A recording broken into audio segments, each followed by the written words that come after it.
Hi guys. So sometimes when I talk to people, they talk about the fact that they're able to cut toxic people out of their lives. They're just like, I just cut anyone who's toxic completely out of my life. And that's great. It's great that they're in the position to be able to do that. I see memes talking about it as well. But for some of us, we, for one reason or another, are not able to cut toxic people who are in our lives out of our lives.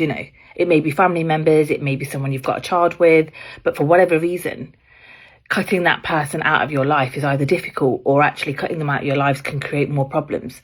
And this may be something that is going to have to be for an X amount of time, or it may be that for a period of time you have to have them in your lives.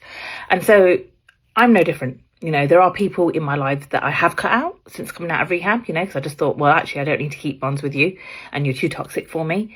And yet there are other people in my life who I would put in that toxic category, but for whatever reason, I have to have them in my life, albeit at a distance, but still in my life.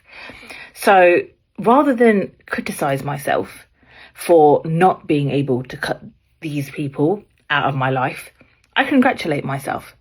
I congratulate the fact that I'm able to navigate life the way that I have while having to manage sometimes dickhead behaviour.